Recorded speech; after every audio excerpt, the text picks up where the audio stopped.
Santuario Elohim, todas las iglesias. La iglesia de mi suegro, la iglesia de mi cuñado, la iglesia de tantas personas en distintas partes del mundo. Saludos a todos. Vamos a dar inicio a antes de dar inicio a la administración de la palabra, quiero ministrar la Santa Cena. Por lo cual quiero pedirles a todos desde este mismo momento que empecemos a reflexionar de nuestras vidas. A reflexionar porque yo estoy llamado a creer, pero si usted me dice que en todo el mes usted no ha tenido una sola falla, quedará en mi rostro un signo de interrogación, ¿verdad? Yo no es que quiera dudar así descaradamente, pero prefiero más bien que nos pongamos a cuenta, ¿verdad? Prefiero más bien que nos revisemos y que cada uno de nosotros que hayamos fallado, donde hayamos fallado. A veces miramos lo que no debemos mirar. A veces hablamos lo que no debemos hablar, oímos lo que no debemos oír. A veces sin darnos cuenta estamos sentados en sillas de escarnecedores. Un escarnecedor es un burlista cruel. Sin darnos cuenta, dañamos la reputación o consentimos en dañarle la reputación a alguien cuando nuestra labor es restauración. Entonces, hay cosas que de repente ni siquiera las hemos considerado pecado y creemos que simplemente fueron comentarios. Pero el Señor ha dicho que de toda palabra ociosa daremos cuenta. Entonces es necesario mirar el corazón y ponernos a cuenta con el Señor, revisar nuestras vidas. Desde la persona que apenas está llegando a los caminos del Señor o que no ha llegado, hasta el pastor principal de la iglesia, todo el mundo todos debemos de revisar, hacer una revisión introspectiva de nuestras vidas para presentarnos delante de aquel que murió por nosotros, derramó su sangre para que nosotros un día, y no es muy lejano, podamos estar en su presencia. No hagamos cosas que menosprecien la gracia de Dios.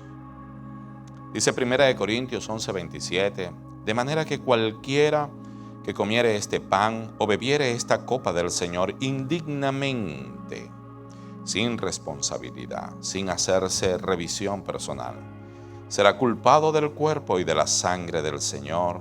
Por tanto, pruébese cada uno a sí mismo y coma así del pan y beba de la copa, porque el que come y bebe indignamente sin discernir el cuerpo del Señor, juicio come y bebe para sí. Juicio come y bebe para sí. A mí no me gusta predicar asustando a las personas con juicio. A mí me gusta predicar animando a las personas a recibir el amor de Dios. Pero no es mentira que el Señor a veces, cuando estamos ignorando su amor, dice, aquí hay un juicio porque te amo, para acercarte a mí. Así que tomemos muy en cuenta que dice, juicio come y bebe para sí. Por lo cual, hay muchos enfermos y debilitados entre vosotros, muchos duermen.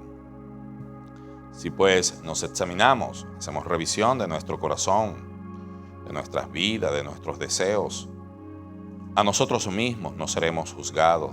Siendo juzgados, somos castigados por el Señor para que no seamos castigados por el mundo. Cuando el mundo castiga es para destruir, cuando el Señor castiga es para restaurar. Son dos cosas diferentes. El Señor tiene misericordia de nosotros. Así que toma este espacio para mirar su alma. Tómelo, nadie le va a acusar. Hablo de gente, el mundo, el diablo es el acusador, él se acusa. Libérate de cualquier peso de conciencia, de cualquier acusación del diablo. Simplemente permitiendo que la sangre de Cristo te limpie de pecado después de pedir perdón, reconocer y arrepentirnos. Ustedes están recibiendo en este momento los elementos para hacer la ceremonia de la Santa Cena. Y quiero decirles que hay un papelito arriba. Ese es el primero que vamos a quitar y con eso tomamos el pan representativo del cuerpo de Cristo.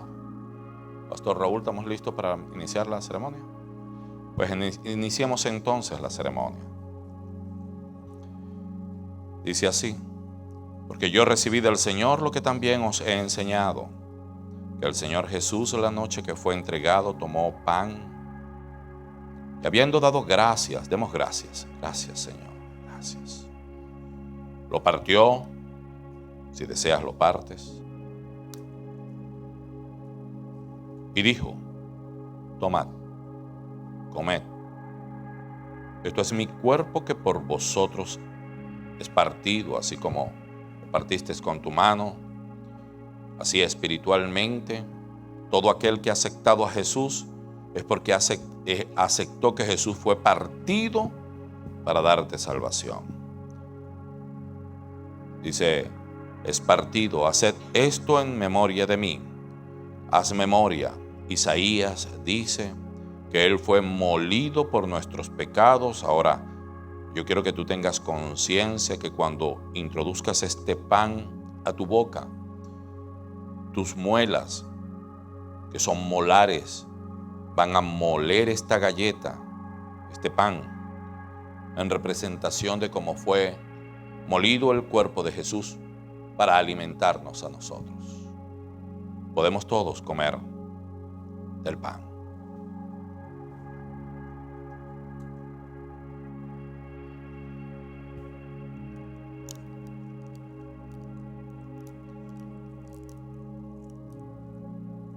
Quitamos el segundo sello de la copa. Y continuamos con la ceremonia.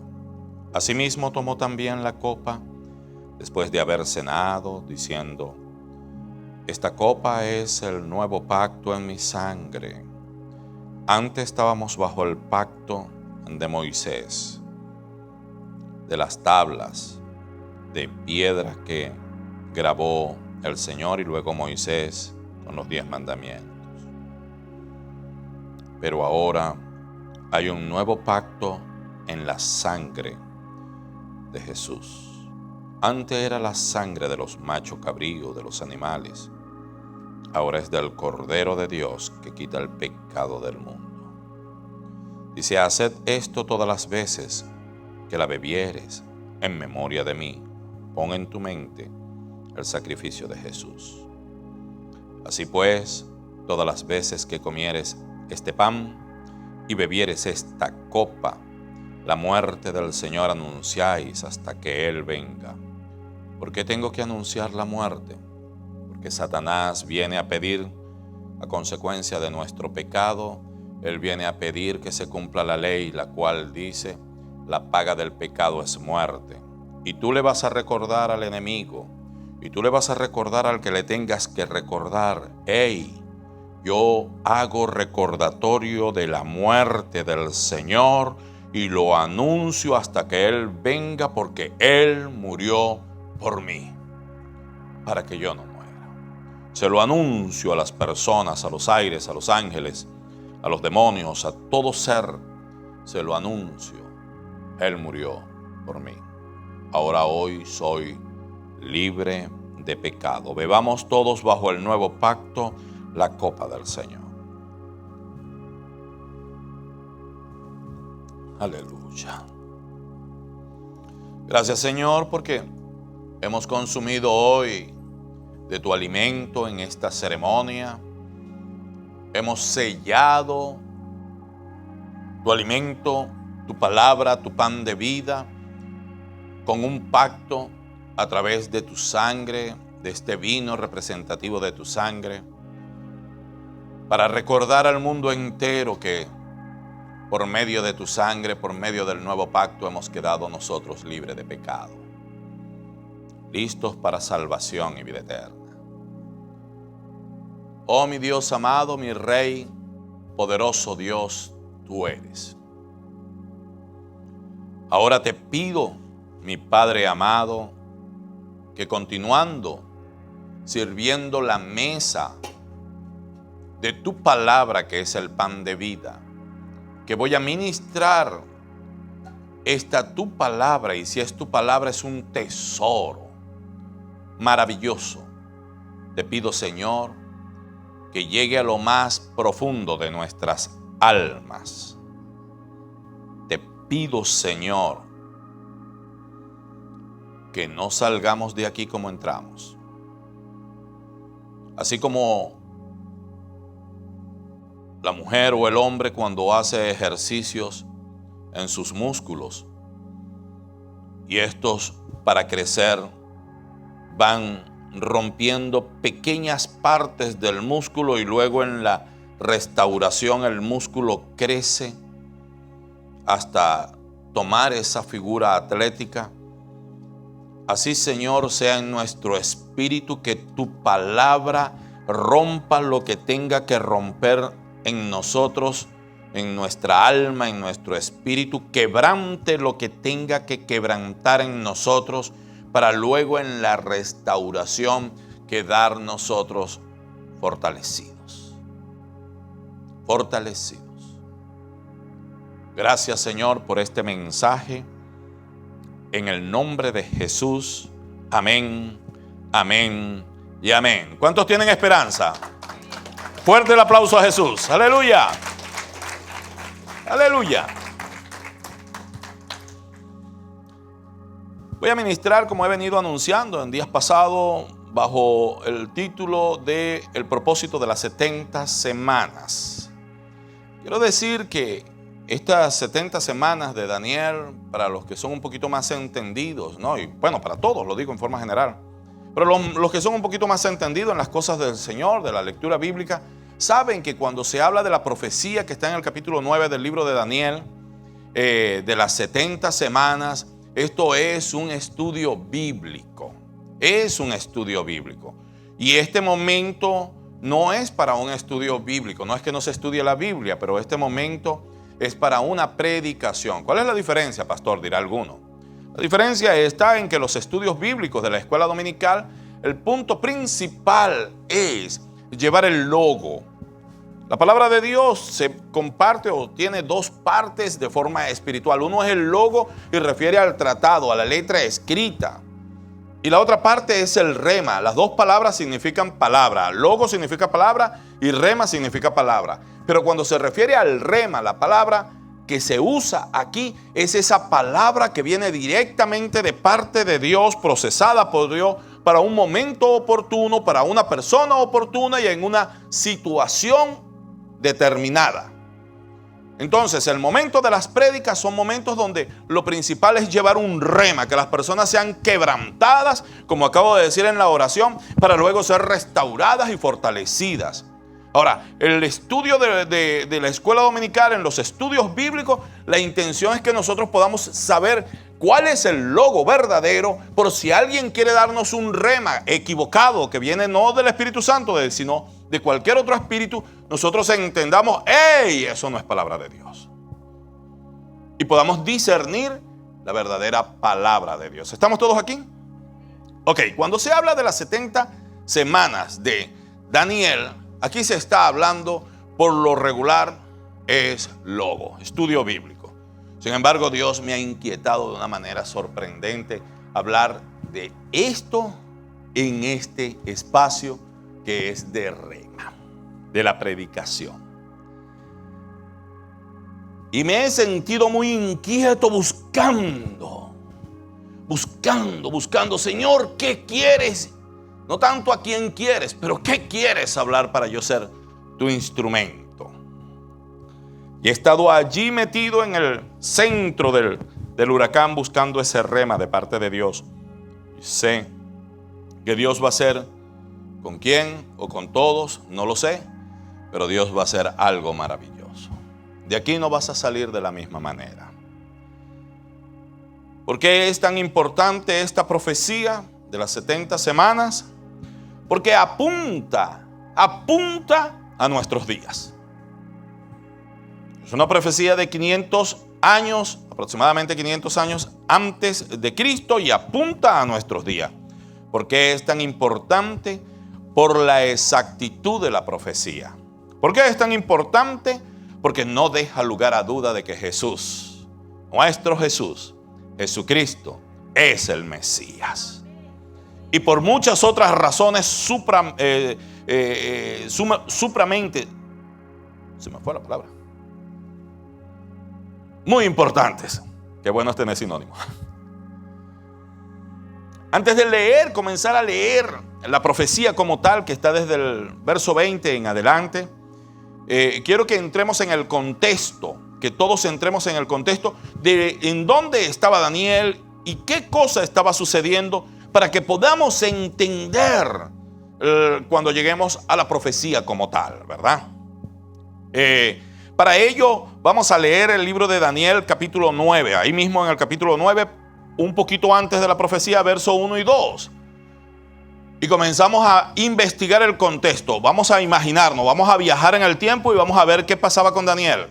Dice: en el año primero de Darío, hijo de Asuero, de la nación de los medos, recuerda eso, los medos persas, que vino a ser rey sobre el reino de los caldeos. En el año primero de su reinado, dice Daniel, yo, Daniel, miré atentamente en los libros el número de los años en que habló Jehová al profeta Jeremías. Estoy hablando del profeta Daniel, pero Daniel está hablando del profeta Jeremías, que había de cumplirse las desolaciones de Jerusalén en 70 años. Nos empezamos a ubicar en el contexto. Lo que estaba sucediendo era que Daniel estaba siendo cautivo, esclavizado. Él era el pueblo de Babilonia, el imperio babilónico tomó a Israel, a Judea, a Jerusalén por esclavo, entre los cuales estaba muchachito Daniel, adolescente, y la profecía decía que iba a estar 70 años de esclavitud todo el pueblo de Israel, todo el pueblo de Judá, del reino del sur. Y cuando él estaba leyendo, porque eso lo profetizó Jeremías, cuando él estaba leyendo en Jeremías, se dio cuenta que la profecía era por 70 años, y cuando él lo leía aproximadamente estaba por 68 años, o sea que la profecía estaba por cumplirse. ¿Estamos todos aquí? Iban a acontecer cambios y estaban a punto de suceder los cambios. Y alguien se preguntará, pero si era el pueblo de Dios, ¿por qué estaban en cautiverio? ¿Acaso Jehová de los ejércitos no es poderoso para guardar su pueblo? ¿Por qué lo llevaron entonces? ¿Por qué Babilonia pudo contra Jerusalén? Pues resulta que 70 años antes de ser cautivo, más bien 80, 90 años antes y aún antes, el pueblo, el reino del sur, o sea Jerusalén, los judíos que allí vivían, entraron en una apostasía sorprendente, rompieron el pacto con Dios y se levantó, entre otros profetas, se levantó también el profeta Jeremías, llamado por el Señor desde muy corta edad, un hombre que no estuvo sino para predicar y predicar la palabra. Y él se levanta y dice: así dice el Señor, las otras naciones no abandonan sus dioses, aunque estos realmente no son dioses. Sin embargo, mi pueblo ha truncado su gloria. ¿Cuál gloria? El Dios de Israel fue el que abrió el mar rojo. El Dios de Israel fue el que trajo las plagas a Egipto. El Dios de Israel fue el que abrió el río Jordán. El Dios de Israel fue el que permitió que caminen 40 años en el desierto, llevándole del cielo el maná. El Dios de Israel caminaba y no se le hinchaban los pies. La ropa les crecía con el cuerpo. El Dios de Israel es el Dios de prodigios, de glorias y milagros. ¿Y sabes qué? Ellos habían cambiado la gloria del Dios de Israel por dioses que no son dioses. Que no son dioses. Dice, sin embargo, mi pueblo ha truncado su gloria por lo que no aprovecha, por lo que no funciona. Y dice el Señor, espantaos cielos sobre esto y horrorizaos, desolaos en gran manera, porque dos males ha hecho mi pueblo. Uno, me dejaron a mí fuente de agua viva. ¿Quién es la fuente de agua viva? Jehová de los ejércitos. Jesucristo es fuente de agua viva. Esto es profético. Me dejaron a mí fuente de agua viva y cavaron para sí cisternas rotas que no retienen agua, que no retienen al Espíritu. ¿Y esto qué significa? De cisternas, habla de que yo dejo la sabiduría de Dios, dejo la mentalidad de Cristo, dejo el reino de los cielos y me voy a dejar guiar como hizo Adán y Eva. No aceptamos ahora a Dios, sino que nosotros comemos del árbol del conocimiento del bien y del mal y vamos a hacer las cosas como queremos. Ellos se apartaron de Dios y dijeron, nuestra inteligencia es suficiente. Lo voy a hacer a mi manera. Y eso a mi manera no retiene el Espíritu Santo. Y al no tener la protección y el amparo de Dios, entonces Babilonia entró con facilidad. El pueblo de Dios rompió el pacto con el Dios verdadero y asumió los dioses falsos, los dioses que no eran dioses. Eso se llama apostasía o apartarse. Jeremías profetizaba constantemente, y permítanme parafrasear la profecía: por favor, arrepiéntanse. Porque el Señor dice que si no se arrepienten, si no vuelven a Él, vendrá juicio sobre toda la nación. Lamentablemente ellos no se arrepintieron. Pero Jeremías no podía dejar, porque el Señor no lo dejaba. Y él tenía que predicar a toda hora a un pueblo que era sordo, que no le oía, que nadie se convertía. Y él enviaba el libro de Jeremías que está allí, las profecías, se la enviaba a los reyes, se la enviaba a los sacerdotes, se los enviaba a sus amigos y nada acontecía. Pero él, como sabía que lo estaba llevando a la principal élite de la nación, él no llegaba y escribía como se le ocurría o hablaba como se le ocurría, sino que él buscó un editorial. Estoy contemporizando, ¿no? Buscó un escriba, un secretario llamado Baruch. Y este escribía así al lujo de detalle, bien, con introducción, con desarrollos, con conclusión, con todas las cosas que amerita una carta para enviársela al rey Joacim, que era el rey que estaba en Jerusalén en aquel tiempo. Y el rey Joacim recibió la carta, la rompió y la tiró en la chimenea, al fuego. Y cuando, por cierto, el Jeremías no podía ir directamente porque le quitaban la cabeza. Entonces mandaba a su secretario, porque al rey no le gustaban las profecías de juicio que venían. Él quería que le profeticen cosas bonitas apartado de Dios. ¿Qué es eso? Si nos apartamos de Dios, no hay nada bueno. ¿Alguien me oyó? No hay nada bueno si nos apartamos de Dios. Entonces el Señor inquietó aún más a Jeremías y le dijo, ahora escribe, y aún puso el juicio más fuerte y lo escribió por segunda vez, el mismo libro. Se lo mandó nuevamente al rey Joacim y él guardó el libro, y es ese mismo libro que usted tiene en su Biblia, el libro de Jeremías. Y ese hecho que hizo Joacim de ignorar totalmente, porque aún en el segundo libro lo guardó e ignoró lo que ahí decía, eso se llama prevaricación. Prevaricación en el sentido bíblico refiere a que recibimos los mandamientos, la palabra de Dios, de cómo debemos comportarnos y dirigirnos, y lo ignoramos. Eso es prevaricación. Luego el juicio no se hizo esperar, vino en 3 partes. Año 605 a.C., Babilonia invadió a Jerusalén y llevó cautivo a muchos jóvenes, entre los cuales Daniel, el protagonista del mensaje de hoy, y a los 3 amigos jóvenes también de Daniel. Pero aún así, Siguieron ignorando la profecía de Jeremías. Ni el rey ni el pueblo se arrepintió. Prevaricación. 8 años después, año 597 antes de Cristo, vuelve nuevamente Babilonia a invadir y a cautivar 10,000 hombres de Jerusalén y se los lleva, entre los cuales estaba el profeta Ezequiel. Ni aún así se arrepintieron, viendo que las profecías se estaban cumpliendo una tras de otra, las profecías de Jeremías. No se arrepintieron, pasaron 11 años.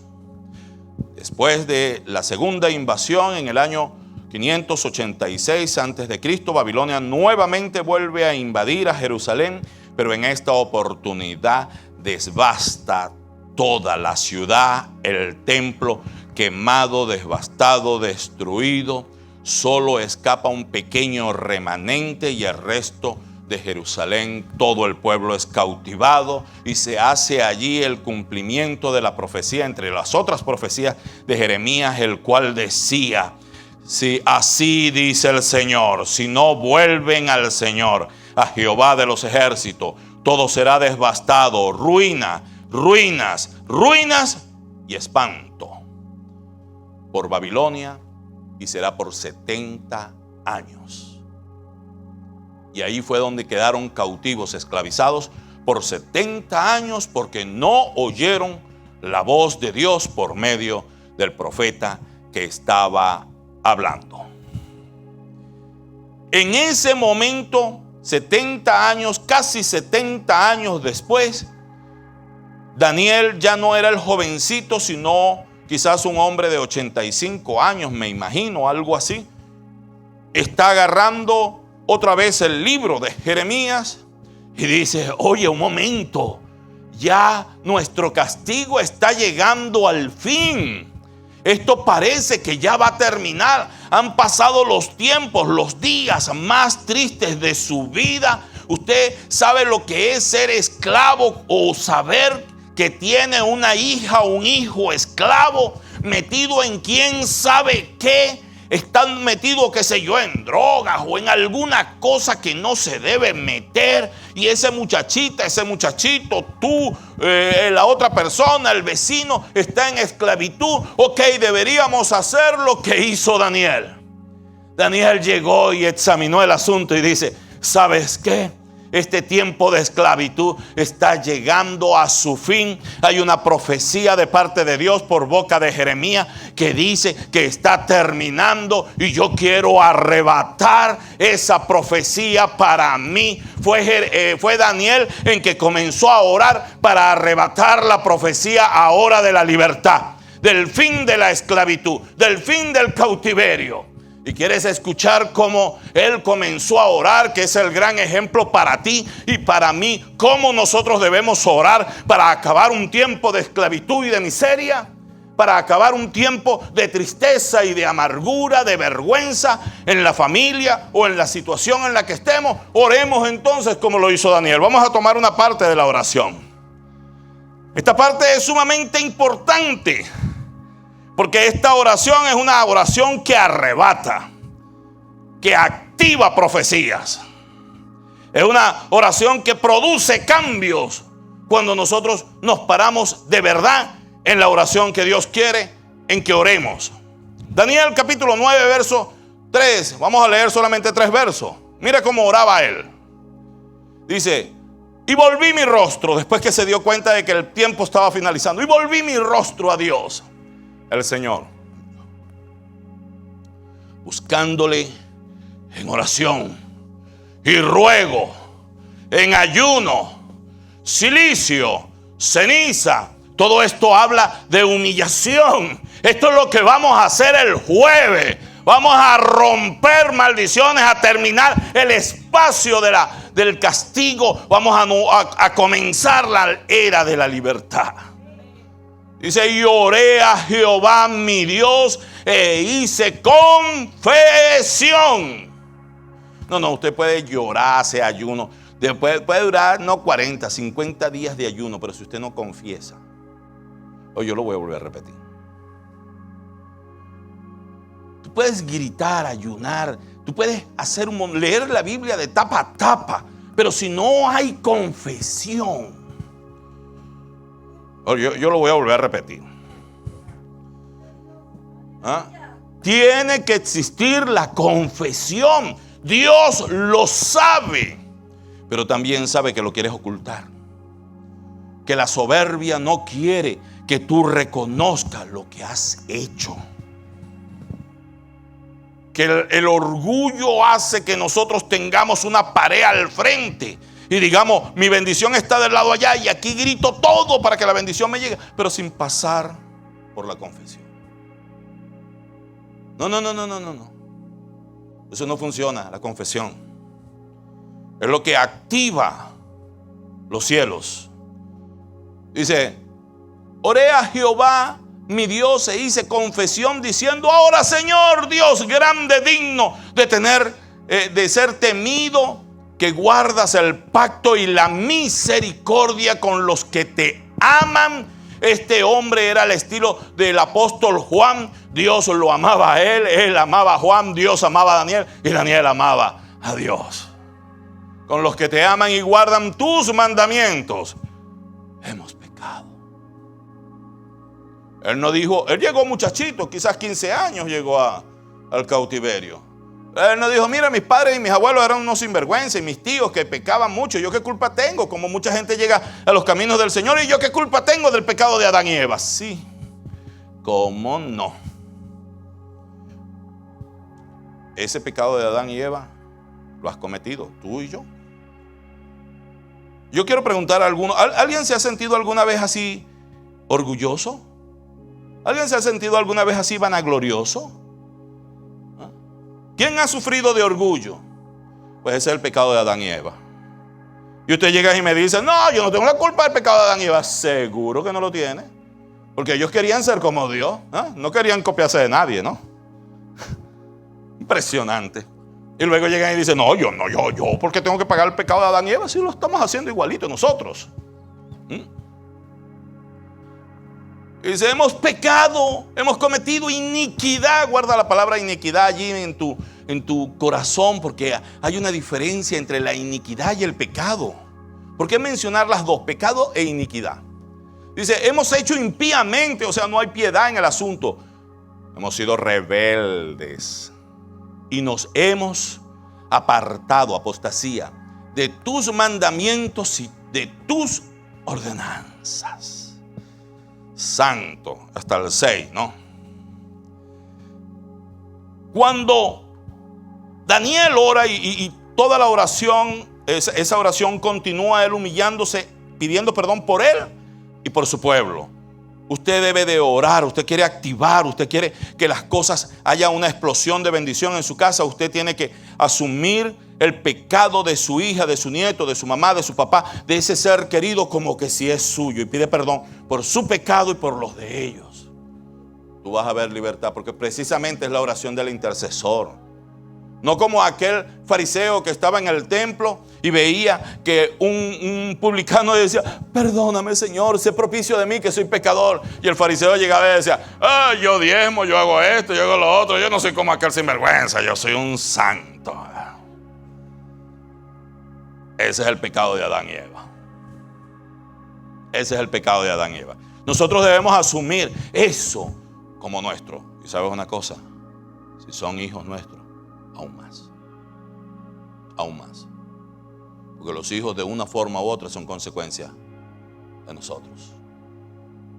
Aún más debemos humillarnos. Esta oración activó dos cosas extremadamente poderosas. Y la oración, después te recomiendo que la termines de leer y luego la voy a retomar en el verso 20. Por razones de tiempo, te recomiendo que la leas. Pero activó dos cosas impresionantemente poderosas. Este tipo de oración. Recuerda que ellos estaban cautivos. Primero Babilonia los llevó cautivos. Y después vino el imperio medo-persa y cautivó a Babilonia. Y todos los cautivos de Babilonia se los llevaron los medos-persas. Y entonces ahora estaban bajo el rey Ciro. Antes estaban bajo el rey Nabucodonosor, ahora están bajo el rey Ciro. Y cuando él oró de esa manera, dice la palabra que Dios oyó la oración y despertó el espíritu de Ciro.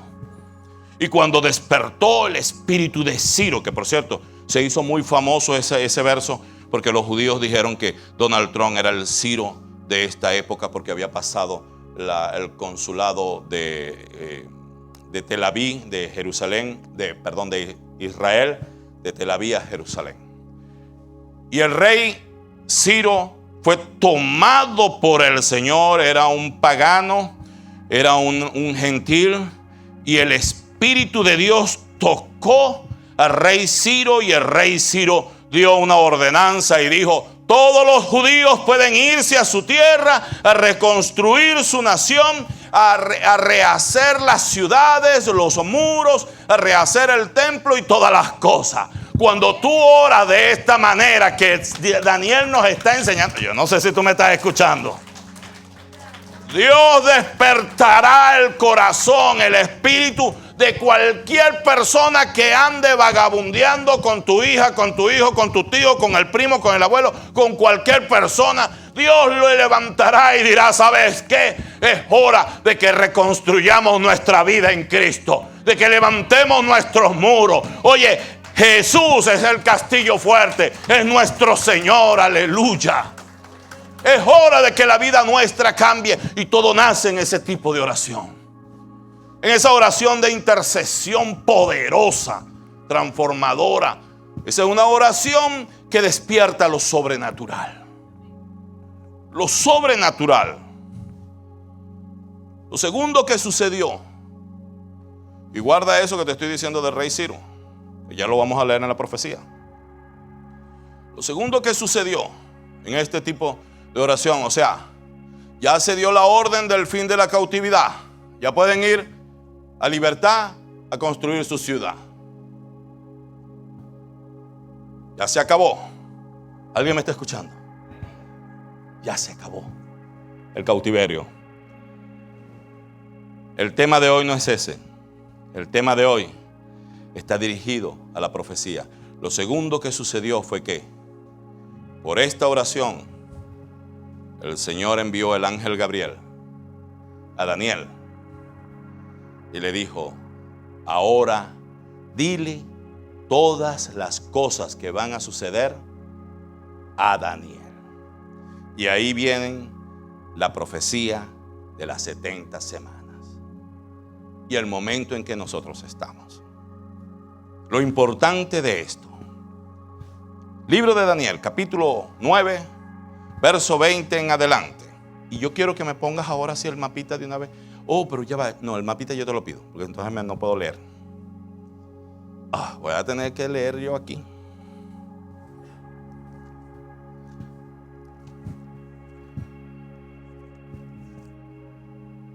Eso está bello. ¿Ustedes lo alcanzan a mirar? Pero yo les pido que se acérquense más aquí al frente. Tenemos aquí algunas sillas vacías y usted puede acercarse para que pueda leer mejor. Hermano, esto es maravilloso. Esto es maravilloso. Ok. Capítulo 9 de Daniel, verso 20 en adelante, comienzo yo a leer. Si usted tiene su Biblia, a lo mejor tiene libras de más, pero no me refería a eso. ¿O quieres encender tu celular para ir consono a lo que yo voy leyendo? Sería bueno. Se llama las 70 semanas de Daniel, desde el 24, pero yo lo voy a leer desde el 20. Dice: aún estaba hablando y orando y confesando mi pecado, está hablando Daniel, y el pecado de mi pueblo Israel, y derramaba mi ruego delante de Jehová mi Dios por el monte santo de mi Dios. Aún estaba hablando en oración cuando el varón Gabriel, a quien había visto en la visión al principio volando con presteza, vino a mí como a la hora del sacrificio de la tarde. Lo primero que llamo la atención es que una oración de confesión activa lo sobrenatural. Los ángeles vendrán a ti, de parte de Dios. Usted dice, esto no tiene solución natural, pero sobrenatural sí hay. Sí hay. Verso 22. Y me hizo, mira lo que hace lo sobrenatural. Y me hizo entender y habló conmigo diciendo, Daniel, ahora he salido para darte sabiduría y entendimiento. Llegará sabiduría y entendimiento sobrenatural. Eso hace la oración de confesión, la oración donde nos humillamos, la oración donde pedimos perdón. Trae sabiduría y entendimiento. Verso 23. Y al principio de tus ruegos fue dada la orden. Apenas él se humilló, el Señor miró al corazón, apenas, y el Señor dio la orden. Y le dijo a Gabriel, Gabriel, quiero que vayas a donde Daniel. Y yo he venido para enseñártela, porque tú eres muy amado, como el apóstol Juan. Entiende pues la orden y entiende la visión. Ahora sí viene la profecía. Dice, 70 semanas están determinadas sobre el pueblo y sobre la santa ciudad para terminar la prevaricación.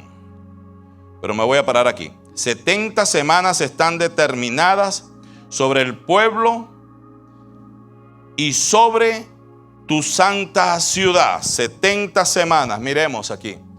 Aquí está, esta es la primera semana. Aclaro, las semanas son no semanas de días de 24 horas, sino que las semanas son de, cada día representa año, un año. O sea, una semana de 7 días representa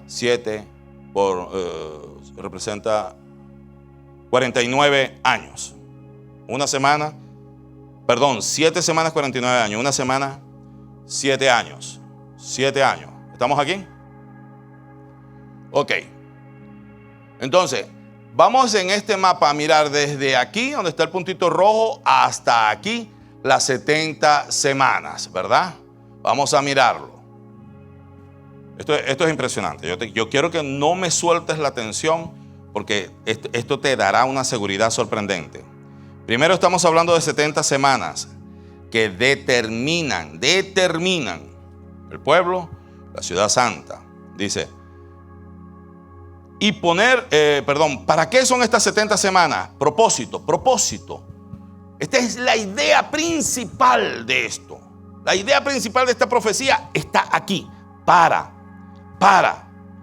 terminar la prevaricación. Los voy a leer y luego los vamos a detallar. Determinar la prevaricación y poner fin al pecado. ¿Se acuerdan que leímos ahorita pecado? Ok. Y expiar la iniquidad, la diferencia entre pecado y iniquidad, ya la vamos a aclarar. Ese es el tercero. Para traer la justicia perdurable y sellar la visión y la profecía y ungir al santo de los santos. ¿Quién es el santo de los santos? Está hablando todo el tiempo de Jesús. Todo esto es de Jesús. Todo esto apunta a Jesús. Sigo leyendo. Ahora lo empieza a detallar. ¿Sabes pues? Y entiende que desde la salida de la orden para restaurar y edificar a Jerusalén, la dio Ciro. La orden de que se puede restaurar. Cuando en la oración de Daniel despertó el espíritu de Ciro y Ciro dijo, hasta aquí. Vayan los judíos a adorar al Dios de ellos, a Jehová de los ejércitos. Y de hecho él lo reconoció como el verdadero Dios. Dice, hasta el Mesías príncipe. Estoy hablando 500 años antes de Cristo, se estaba hablando del Mesías príncipe. ¿Quién es el Mesías príncipe? Jesús. ¿Por qué dice príncipe? Porque habían unos secundarios. Mesías significa ungido, hay otros ungidos. Pero aquí se estaba hablando en singular, el importante que tenía la misión de salvar a la humanidad. Ese es Jesucristo, Mesías príncipe. Y luego dice, habrá 7 semanas. Aquí empiezo a detallar. 7 semanas. Si usted ve esta línea desde aquí hasta aquí, hay 7 semanas, 49 años. Comienza todo desde el año 455 antes de Cristo. Empieza todo con las primeras 7 semanas y allí es donde se restauran los muros, la ciudad y el templo de Jerusalén en ese espacio de tiempo de 49 años. Esa es la primera etapa, las primeras 7 semanas. Sigo leyendo. ¿Y dónde fue que me quedé?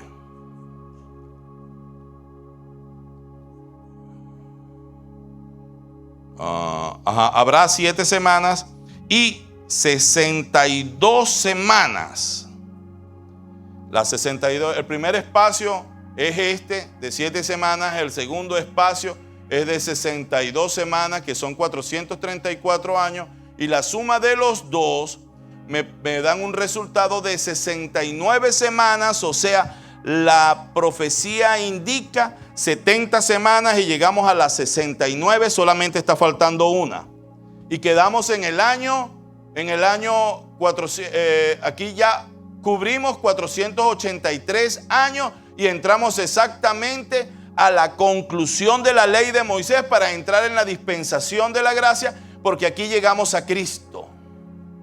Exactamente desde la oración de Daniel y se cumple las 69 semanas, exactamente cuando aparece el Mesías.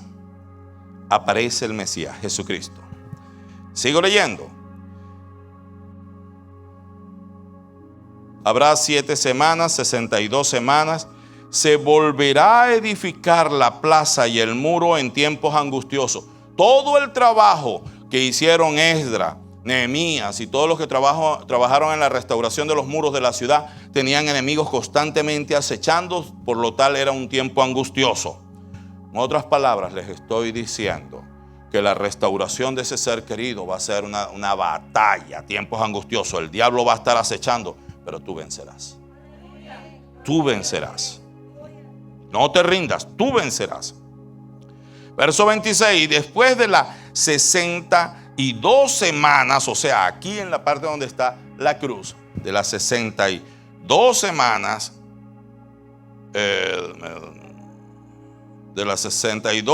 se quitará la vida del Mesías, mas no por sí. Le quitaron la vida al Mesías. ¿A cuál Mesías? Cristo. Ya vamos a sacar conclusiones. Y el pueblo de un príncipe que ha de venir destruirá la ciudad y el santuario. Su fin será con inundación y hasta el fin de la guerra durará las devastaciones. ¿Por qué se acuerdan que Jesús le estaban mostrando antes de Jesús ir a la cruz? Le estaban mostrando, mira los templos, qué bonitos, los edificios, mira, hace muchos años se reconstruyeron, hace 4 siglos atrás, duró varios años, como 49 años la reconstrucción de toda la ciudad. Y Jesús llegó y dijo, ey, un momentico, no se me enamoren mucho de esto, porque no quedará piedra sobre piedra. 70 años después de la muerte de Jesús en la cruz, toda la ciudad fue devastada por los romanos. Vespasio y su hijo Tito destruyeron todo. ¿Y por qué no quedaba piedra sobre piedra? Porque la costumbre de ellos era meter oro entre piedra y decían, tenemos que sacar ese oro para nosotros. Por eso quitaban piedra sobre piedra. No quedó nada de la ciudad. Nada de la ciudad, conforme lo que profetizó Jesús. Sigo leyendo. Todo lo que se profetizó aquí se ha cumplido con exactitud. Sigo leyendo, verso 27. Y por otra semana, confirmará el pacto con muchos, y la mitad de la semana hará cesar el sacrificio. Ya voy a explicar esto, lo leo y luego lo explico. Y la ofrenda. Después, con la muchedumbre de las abominaciones, vendrá el desolador hasta que venga la consumación y lo que está determinado se derrame sobre el desolador. Llegamos aquí a la semana 69, aquí a Cristo. Y la cuenta se detiene, porque llegó la era de la iglesia o de la gracia. Es este espacio que está aquí, que se ve este medio óvalo aquí. Y se detiene el reloj porque la profecía fue dictaminada para Israel, no para los gentiles. Cuando empieza la era de los gentiles, cuando Cristo llega y dice, la pared entre uno y otro se ha derribado, ahora comienza la era de la iglesia, la era de la gracia, de conquistar a los que no son judíos, a los que no son israelitas. Allí se para el reloj y todo este espacio de tiempo, el cual está terminando en estos tiempos. Es la época donde vivimos. En ese momento no está andando la semana 69 a 70. Se detuvo. Se detuvo. Y empieza a dar exactamente las características de las 70 semanas para que se cumpla todo. ¿Cuáles son las características? 1. La iglesia es arrebatada porque el trato es con Israel, no con la iglesia. Por lo cual viene el arrebatamiento de la iglesia. Aquí se levanta la iglesia. Cuando termina la dispensación de la gracia, es el momento que se levanta la iglesia de Jesucristo. Es arrebatada, pero ¿sabes qué? No se sabe el día ni la hora. Sabemos que está cerca, pero no sabemos cuándo. ¿Estamos todos aquí? Y en ese momento entra el anticristo a tomar posesión. Recuerda que les estaba hablando del inicuo. Oh, ya vamos para allá. Y él toma 3 años y medio para controlar y poner el nuevo orden mundial. Y después usó a los judíos. Y a los 3 años y medio le dice: aquí no queremos saber más nada de religión. Y él se sienta en el lugar de Dios. Ese es el anticristo. En el templo de Dios, para hacerse pasar por Dios.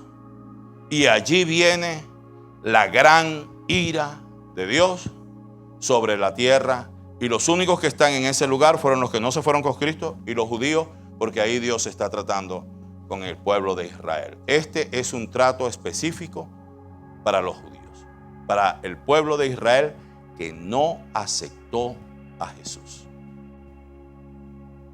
Específicamente para ellos. Ustedes se han dado cuenta que en toda la lectura está clarísimo que se necesita para la penúltima semana, la 69, para esta semana. Se han dado cuenta que se necesita un Mesías, el Mesías principal. El pueblo de Israel no haya que hacer, porque no existió ningún Mesías en el transcurrir de los 483 años, sino que el único Mesías que apareció se llama Jesucristo, Rey de Reyes, Señor de Señores, y ellos le despreciaron. Jesús dijo a los suyos, Juan dijo: a los suyos vino, pero los suyos no le recibieron. Óyeme, yo quiero que todos me escuchen muy bien. Si usted cree en Jesús, usted está en el verdadero. Yo no sé si tú me estás escuchando. Si usted cree en Jesús, usted está en el verdadero. Si usted cree en Jesús, déjeme decirle que Jesús es el camino, la verdad y la vida. Que nadie puede ir al Padre si no es por Jesús. Usted quiero decirle que el Padre y el Hijo uno son. Jesús dijo: yo soy. El que dijo: yo soy el camino, yo soy la vida, yo soy la puerta, yo soy el buen pastor, yo soy la resurrección y la vida, yo soy la vid verdadera. Es el mismo que desde la zarza ardiendo le dijo a Moisés: dile al faraón que yo soy el que yo soy. Aleluya. Ese es el Dios al que nosotros servimos, el que está allí, el mero en la promesa de Daniel, con exactitud. Con exactitud. Con exactitud. No pudieron colocar ningún otro Mesías. ¿Te das cuenta? No hay. Mira, muchos Mesías han existido en todas partes. Es verdad, muchos. Pero que haga lo que aquí dice que tenía que hacer el Mesías. Tu Mesías, tu Salvador. Vamos a leer ahora detalladamente estos 6 propósitos y cómo fue Jesús, tu Salvador, el que está allí cumpliendo estos requisitos. Primer propósito, terminar la prevaricación. Santo. Prevaricar, vuelvo a repetir, cuando los líderes principales comienzan a negar a Dios, a negar los mandamientos de Dios. Eso es prevaricar. Pero resulta que por medio de Jesús viene el Espíritu Santo a nuestros corazones, como llegó el Espíritu a Ciro. Y entonces este hombre que estaba totalmente en contra de Dios, Dios le levantó, le despertó el espíritu y tuvo que reconocer: el Dios de Jerusalén, el Dios de Jeremías, el Dios de Daniel, es el Dios de los cielos y de la tierra. Y allí se acabó. Allí, cuando viene el Espíritu Santo a trabajar sobre nosotros, todo comienza a cambiar. La prevaricación va a cambiar, está cambiando y seguirá cambiando en la medida que estamos siendo llenos y tomados por el Espíritu Santo. Y solamente eso es: Jesús es el que nos bautiza con su Espíritu Santo. Jesús es el que nos bautiza con su Espíritu Santo. Comienza en lo personal, hasta que un día venga a reinar los 1000 años con nosotros. Y dice: todo ojo le verá, toda lengua confesará. Se acabó la prevaricación. Todo el mundo le confesará que Jesús es Rey de reyes y Señor de señores. Aleluya. Dáselo fuerte, si se lo va a dar, dáselo fuerte. Aleluya. Segundo propósito, te voy a decir el segundo y el tercero juntos. Dice: poner fin al pecado y expiar la iniquidad. ¿Cuál es la diferencia entre pecado e iniquidad? El pecado es la parte natural del ser humano, tuya y mía, ese deseo que nosotros tenemos por un pecado determinado o por varios pecados determinados, cuando se presenta la ocasión. Pero no debo ver. Y la carne te dice: anda, camina para allá. Y te dice: no, yo soy casado, yo no. Entonces, no, ¿cómo eso no es mío? ¿Cómo va a estar robando eso, por favor? Anda, nadie te está viendo. Esa cosa que le sale a uno, que uno dice: yo quiero pecar, es que yo quiero eso. ¿Usted nunca le ha pasado eso?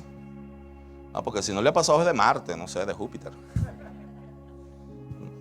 Ese es el pecado que mora en nosotros, unos de una forma y otros de otra.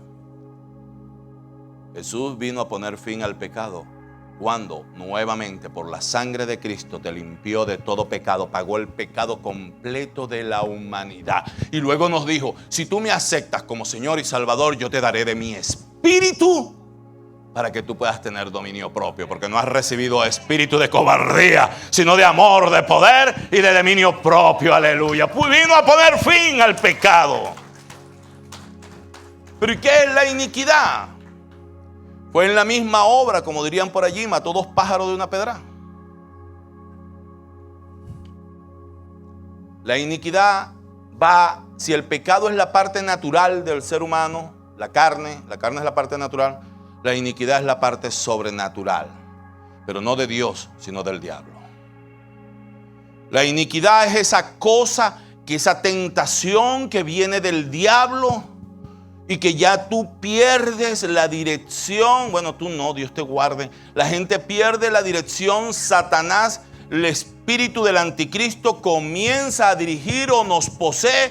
Y hay algo que está dentro de nosotros que nosotros no podemos detener. De hecho, no está el Espíritu Santo. Y comienza la persona a ser alado, atado, llevado hacia ese pecado, pero no de una forma natural. No es el cuerpo que lo pide, es Satanás, el espíritu inmundo, que está llevando a la persona hacia ese lugar. Déjame decirte que Jesucristo en la cruz del Calvario venció a todas las huestes de maldad, venció a todo espíritu inmundo, al diablo, lo exhibió públicamente triunfando sobre ellos, y también nos lavó con su sangre para que nosotros ya Él no tenga autoridad por medio del pecado en nosotros. Igual nos dio el Espíritu Santo, y con el Espíritu Santo nosotros podemos hollar serpientes y escorpiones, echar fuera todo demonio y vencer todo tipo de trampas del diablo. Aleluya. Eso lo hizo tu Jesús. Por eso es que el único es Jesús. Aleluya. El que fue muerto, no por sí, sino por ti y por mí. No por Él, sino por nosotros.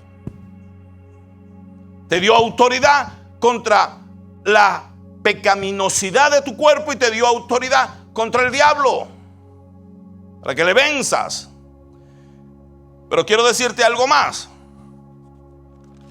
Cuando se habla de iniquidad, no se está refiriendo solamente a un hecho, sino que la iniquidad está dirigida a una persona, el inicuo. Segunda de Tesalonicenses, capítulo 2, verso 7, lo hemos leído, lo quiero volver a leer, por favor, vamos a ponerlo. ¿Estamos todos aquí? Tú no estás sirviendo a lo loco, ni por fanático, ni por loco. No. Está parado en la verdad. Dice, porque ya está en acción el misterio de la iniquidad. Solo que hay quien al presente lo detiene, el Espíritu Santo que está en ti, hasta que Él a su vez sea quitado. O sea, cuando tú y yo seamos quitados en el arrebatamiento, y entonces se manifestará aquel inicuo. Ya no se refiere se refiere a una persona, el inicuo, que ese es el anticristo, a quien el Señor matará. Te lo voy a volver a repetir: a quien el Señor matará con el espíritu de su boca, y destruirá con el resplandor de su venida, inicuo cuyo advenimiento es por obra de Satanás, con gran poder y señales y prodigios mentirosos. ¿Para quiénes? Para los que no tienen el Espíritu Santo. Santo, qué bueno es tener el Espíritu Santo. El libro de Primera de Juan dice que ese es el espíritu del anticristo. Si Cristo dice, quiero que estén unidos, el espíritu del anticristo dice, como es anti, es lo contrario, quiero que se me divorcien, se me separen, se me alejen los unos de los otros.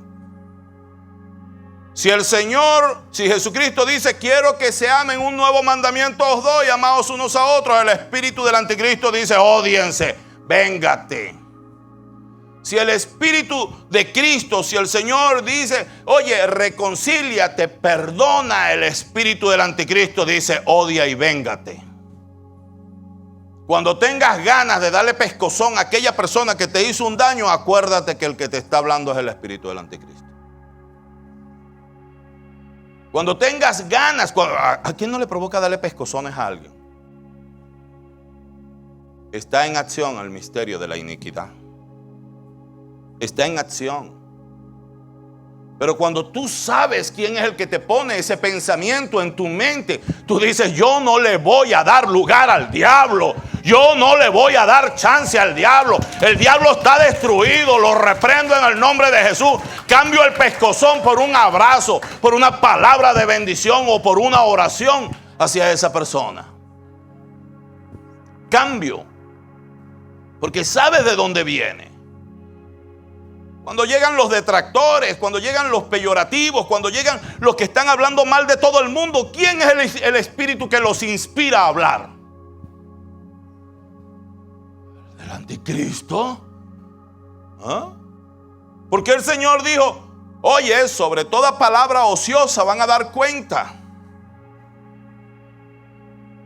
Porque es el espíritu del anticristo que quiere que nuestra boca se llene de maldición, de acusación. ¿Quién es el acusador? El Espíritu de Dios busca la restauración. El Espíritu de Cristo busca la reunión, busca el amor, busca la paz. El Espíritu del anticristo no. El Espíritu del anticristo quiere que no le hablemos a esa hermana con la cual peleamos hace 5 años atrás, 20 años atrás. ¿Estamos todos aquí?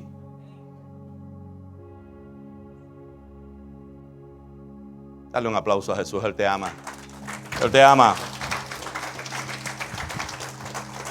Dale otro aplauso, aleluya. No sirves a cualquier Dios falso, no sirves a un muñeco de yeso ni de madera. Sirves a Jesús, el Dios verdadero, aleluya.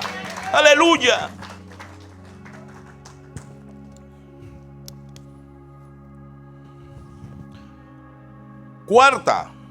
Cuarto propósito. Dice que ese Mesías traerá la justicia perdurable. En las 70 semanas, cuando venga Jesús a reinar, yo no sé si tú me estás escuchando, contigo y conmigo, va a venir a reinar, a gobernar, a traer la justicia perdurable eternamente con el Señor. Amén. Aleluya. Quinta propuesta: sellar la visión, el consejo bíblico, todo lo profetizado aquí en esta semana, en la última parte, ahí dice, se cumplió todo.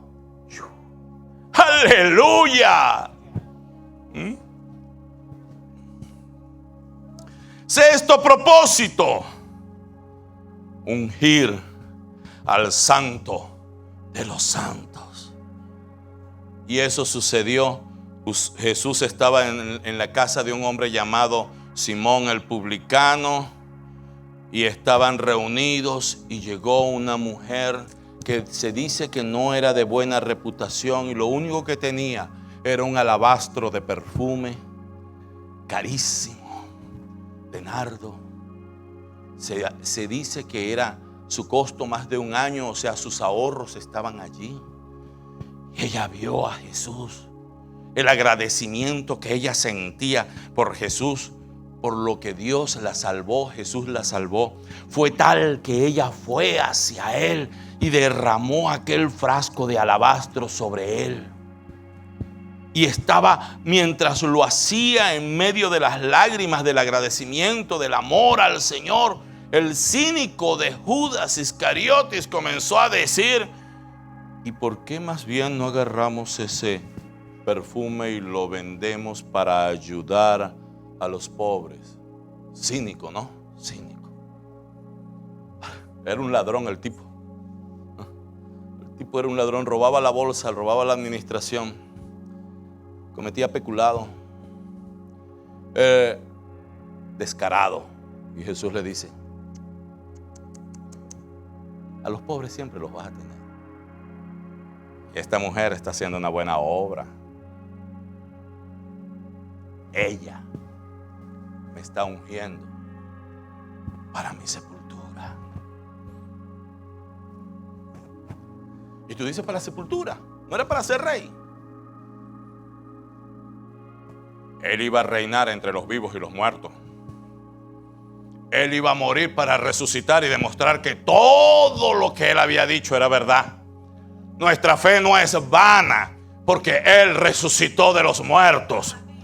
Y hay muchas personas que han resucitado, pero el único que ha resucitado y nunca más ha vuelto a morir es Jesucristo, el que vive por los siglos de los siglos. Amén, aleluya. Jesucristo, el que vive por los siglos de los siglos, fue ungido para reinar. Y dice que cuando venga tendrá en el muslo, en su pierna, un letrero que dice: Señor de señores. No habrá un Señor por encima de él. Él es Señor de señores, aleluya. Fue ungido para la victoria, fue ungido para reinar contigo, conmigo, con los que decimos: Señor, eres tú. No hay otro, eres tú. ¿Estamos todos aquí? ¿Me quieren soportar un poquito más? Aleluya. 6 propósitos. 6 propósitos. Esta es la idea principal de esta profecía. Pero yo te voy a decir algo, mira. Cuando yo hice las investigaciones de estas 70 semanas, no, ahorita las rehice nuevamente, pero yo había hecho los estudios hace algún tiempo. Yo no sé si usted lo sabe, pero se lo voy a decir. Hay distintos grupos religiosos que consideran que estas 70 semanas no están como yo se las... Vuélveme a poner el planito otra vez para explicar lo que... Ajá. Hay algunos grupos religiosos que dicen que Las 70 semanas terminaron aquí cuando vino la profecía de que se destruyó por Tito el templo nuevamente, después de Cristo, cuando Jesucristo dijo que no quedará piedra sobre piedra. Y hay otras que dice que la iglesia de Jesucristo entrará en la gran tribulación, por lo cual las 70 semanas concluyen aquí todo este espacio. Son posturas. Hay posturas que dicen nosotros nos iremos con el Señor antes de la gran tribulación. Hay otra postura que dice, me gustó que hayas dicho amén. Hay otra postura que dice que en la mitad de los 7 años la iglesia se irá con Cristo. Y hay otra postura que dice que no, que todos nos quedaremos. ¿Verdad? Vuelvo a preguntar, ¿cuál es la idea principal de este asunto? ¿Cómo se determina la última semana? ¿O la idea principal no es estar claro que Jesucristo es el Señor, nuestro Mesías, nuestro Salvador? Si encontramos una diferencia en la última parte, ¿por qué llamo la atención? Porque alguien me va a decir, pastor, estás dañando el sermón, lo estás dañando. Mira, no es una clave de la homilética, no lo hagas así. Pero es que tengo que decirte esto. Porque está el espíritu del anticristo. Y mientras yo hago los estudios, y cuando usted hace los estudios y se mete en internet, usted va a encontrar que los que creen de una manera comienzan a insultar a los que creen de la otra manera. Yo estaba escuchando en días pasados a un ministro decir, todos esos pastores pentecostales que están diciendo que la iglesia no va a ser arrebatada, tienen que arrepentirse porque se van para el infierno. Yo decía, wow, si yo me voy al cielo por creer en Jesús, no por una fecha. Yo no sé si alguien me escuchó. Yo me voy al cielo por creer en Jesús, por saber que Él es mi Mesías. ¿Tú crees que el ladrón en la cruz sabía esto? Él fue al cielo, él pertenece al Señor, porque le creyó a Jesús. ¿Cuál es el espíritu que quiere ponernos y dividirnos y separarnos de aquí para allá y que los hermanos pentecostales peleen con los adventistas, peleen con aquellos, con los otros? ¿Quién es ese espíritu? ¿Y qué nos dice el Señor? ¿Que nos peleemos o que nos amemos? ¿Cuál es el espíritu que opera cuando nos amamos, cuando nos soportamos? Cuando el Señor dice, soportaos unos a otros. El Espíritu de Cristo, el Espíritu Santo, el Espíritu de Dios. Y yo respeto, cada uno puede estar en una posición, pero cuando el centro de tu fe se llama Jesucristo, caramba, yo no sé cómo decirlo, cuando el centro de tu fe se llama Jesús, usted está apartado para la salvación y vida eterna.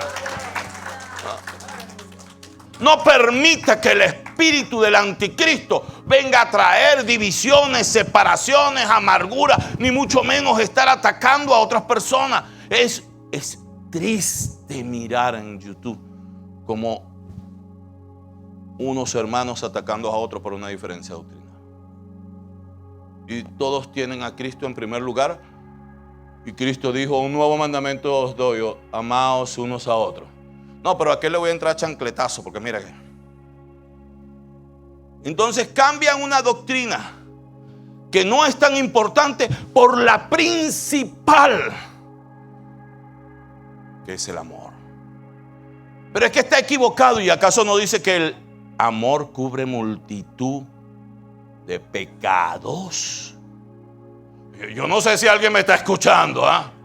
¿Acaso no dice que el principal mandamiento es amarás al Señor tu Dios con toda tu fuerza, con toda tu mente, con todo tu corazón, y amar a tu prójimo como a ti mismo? Y en estos dos mandamientos se cumple la ley y los profetas.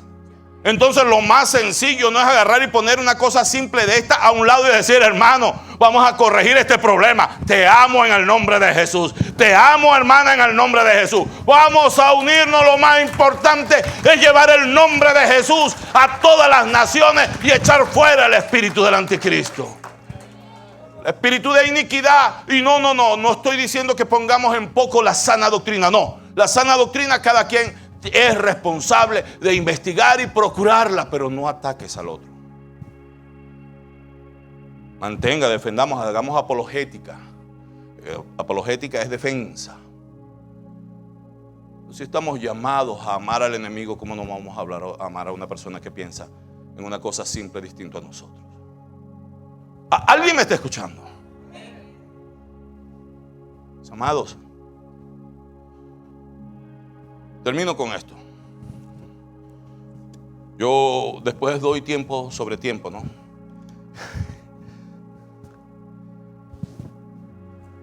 Hay ministros que son como Jonás. Y nos debemos cuidar de eso. Jonás fue uno de los profetas de Dios más rebeldes que narra la Biblia. El Señor le dijo: ve a Nínive a predicar. Y me voy para Tarse. Hasta pelea con Dios. Dios, no me gusta tu teología. Yo tengo la mía. Yo soy tu profeta, pero yo tengo mi teología. Me voy para Tarse. Y se montó en un barco. Y el Señor dice: este sí es cabezón de verdad. Le voy a mandar una tormenta para que haga caso de que tiene que amar a la gente. Y le mandó una tormenta para que el barco se hunda. Lo tiraron fuera del barco y un pez grande se lo tragó. Y yo me imagino una conversación ahí parafraseando con Dios y Dios le decía: ¿sabes qué? Hasta que no te arrepientas, ahí los ácidos de ese pez grande te van a consumir. Ay, Señor, perdóname, haré lo que tú me dices. Arrepentido no estaba, solamente que no quería morir con el ácido del ojo. Y fue el pez grande y lo vomitó en la playa de Nínive. Y menos mal que lo vomitó y no que lo defecó, porque ya estaba en su panza. O sea, podía salir de una forma o de la otra. Pero lo vomitó. Qué asco, ¿no? Que no sea parte de un vómito. Todo lo que le sucede a uno cuando uno se opone a Dios. Dice: lo vomitaré de mi boca por no hacer lo que Dios dijo. Y entonces él dice: bueno, está bien, Señor, voy a hacer lo que tú dices. Estaba escuchando a algunos conferencistas de homilética y había uno que decía: el sermón más, no que sea mentira, sino como homiléticamente más malo de la Biblia fue el de Jonás. Todos los sermones tienen que tener una introducción, tienen que tener ilustraciones, tienen que tener pasos, punto 1, punto 2, punto 3, punto 6, punto ta. Tienen que tener cierre, tienen que tener esperanza. Todos los sermones. Que las personas se sientan quebrantadas y digan: yo quiero venir a Jesús. Esa es la idea de un sermón. Esa es la idea de la rema, de la palabra rema. Pero le entregaron la palabra rema a Jonás y Jonás se fue a predicar. En 40 días Dios los va a destruir a todos.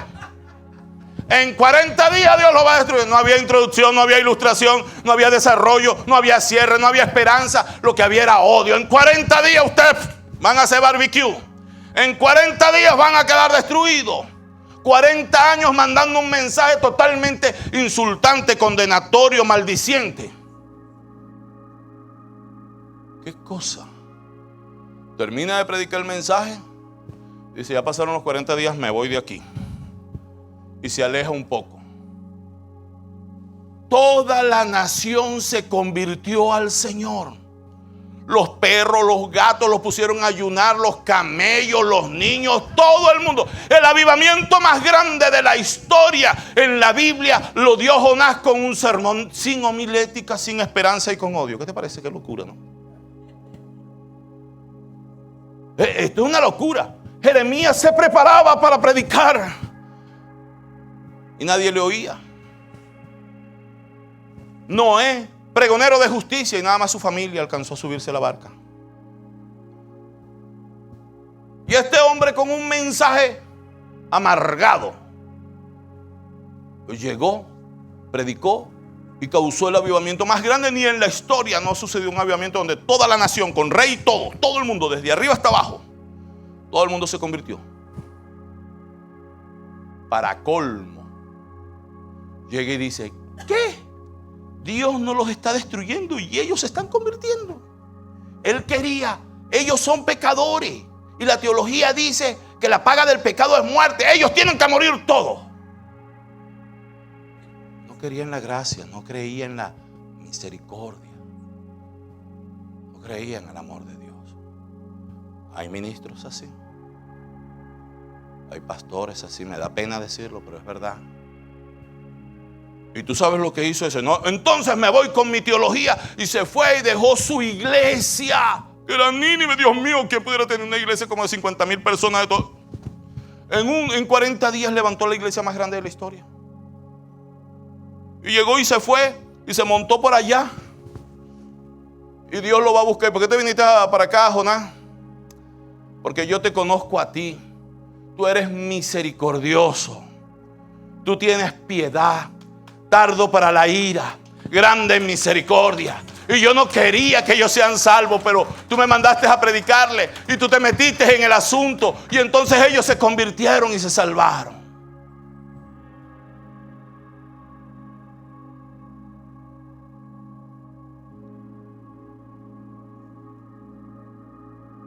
Amado, nosotros no predicamos solamente la letra, sino el propósito por el cual Dios mandó la letra. Eso es espíritu.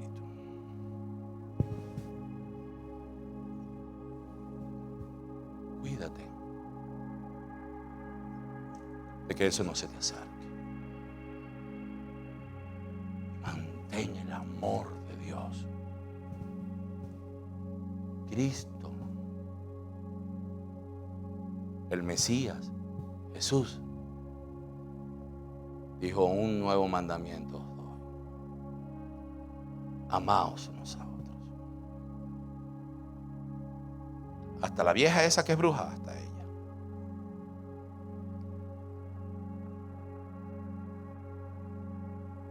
Amaos los unos a los otros. Un nuevo mandamiento. Da de gracia lo que de gracia recibiste. Ama a tu hermano. Conversaciones dañinas corrompen las buenas costumbres. Vamos a amarnos. No queda mucho tiempo. Cuando el Señor venga, hallará fe en la tierra. No queda mucho tiempo. Amarnos. Amarnos. Ponte de pie. Quiero orar. ¿Sabes?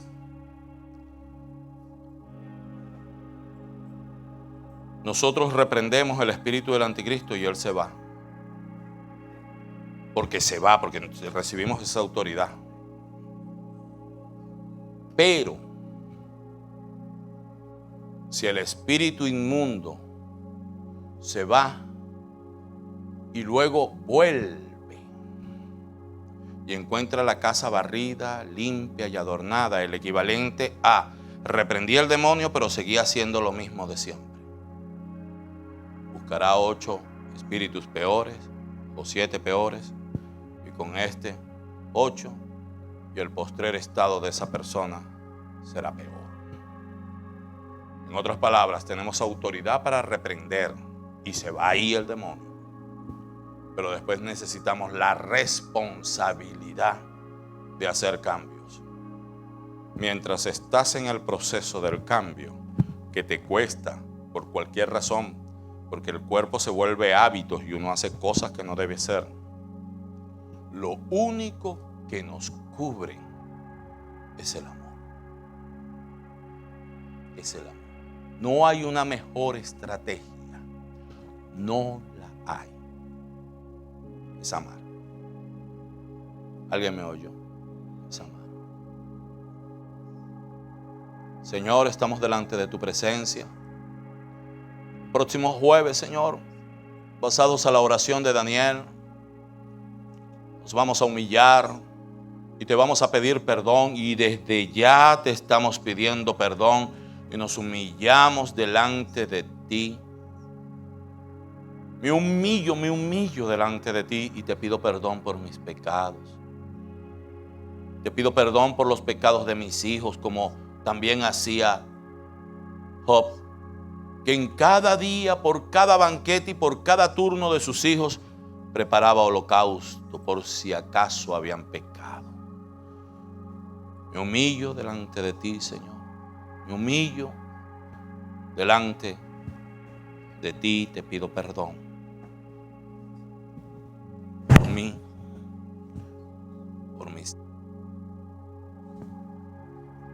por mis hijos espirituales, por la iglesia. Te pido perdón, Señor. Que sean confesadas nuestras maldades, que sean confesadas nuestras sinvergüenzura, nuestras cosas malas delante de ti, Señor. Que no guardemos secretos, porque hasta ridículo es tratar de guardarle un secreto a Dios.